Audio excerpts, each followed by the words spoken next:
മത്തായിയുടെ സുവിശേഷം 5-ാം അധ്യായം 8-ാം തിരുവചനം. ഹൃദയശുദ്ധിയുള്ളവർ ഭാഗ്യവാന്മാർ, അവർ ദൈവത്തെ കാണും. ഈശോയിൽ ഏറ്റവും സ്നേഹമുള്ളവരെ, ഏതെങ്കിലും സമയത്ത് നമുക്ക് ദൈവത്തെ കണ്ടെത്താൻ സാധിച്ചിട്ടുണ്ടോ? ദൈവത്തോടൊന്ന് സംസാരിക്കാൻ, ദൈവത്തോട് കൂടെ ആയിരിക്കാൻ നമുക്ക് എന്തെങ്കിലും നമ്മുടെ ജീവിതത്തിൽ ഈ നിമിഷം വരെ നമുക്ക് സാധിച്ചിട്ടുണ്ടോ? പലപ്പോഴും ദൈവത്തെ കണ്ടെത്താൻ വേണ്ടി ദേവാലയങ്ങളിൽ പോകാറുണ്ട്, ധ്യാനിക്കാറുണ്ട്, ഒത്തിരി പ്രാർത്ഥിക്കാറുണ്ട്, തീർത്ഥയാത്രകളൊക്കെ നടത്താറുണ്ട്. ജ്ഞാനത്തിൻ്റെ പുസ്തകം 2-ാം അധ്യായം അതിൻ്റെ 23-ാം വചനത്തിൽ ഇങ്ങനെ വചനം പറയുന്നു: ദൈവം മനുഷ്യനെ അനശ്വരതയ്ക്ക് വേണ്ടി സൃഷ്ടിച്ചു, തൻ്റെ അനന്തതയുടെ സാദൃശ്യത്തിൽ നിർമ്മിച്ചു. ദൈവം മനുഷ്യനെ നിർമ്മിച്ചത് ദൈവത്തിൻ്റെ ഛായയിലും ദൈവത്തിൻ്റെ സാദൃശ്യത്തിലുമാണ്.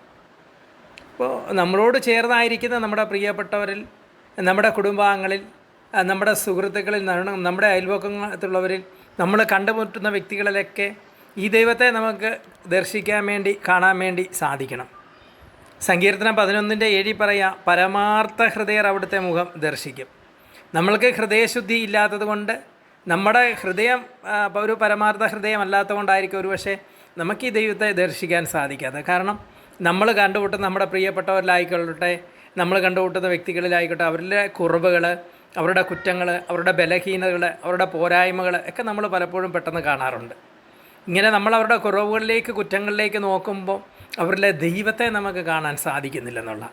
എപ്പോഴാണോ നമ്മൾ നമ്മളെക്കാൾ ശ്രേഷ്ഠരായിട്ട് മറ്റുള്ളവരെ കാണുന്നത്, എപ്പോഴാണോ നമ്മളെക്കാൾ മനോഹരമായിട്ട്, ജ്ഞാനമുള്ളവരായിട്ട്, കഴിവുള്ളവരായിട്ട്, ഭംഗിയുള്ളവരായിട്ട്, നമ്മളെക്കാൾ ഒത്തിരി സ്നേഹമുള്ളവരായിട്ട്, ആ ഒരു ബഹുമാനത്തോടു കൂടി, ആ ഒരു ദൈവിക സ്നേഹത്തോടു കൂടി നമ്മൾ മറ്റുള്ളവരെ കാണുമ്പോൾ, പ്രിയമുള്ളവരെ, നമ്മൾ മറ്റുള്ളവരിൽ നമുക്ക് ദൈവത്തെ ദർശിക്കാനായിട്ട്, ദൈവത്തെ കാണാൻ വേണ്ടി പറ്റും.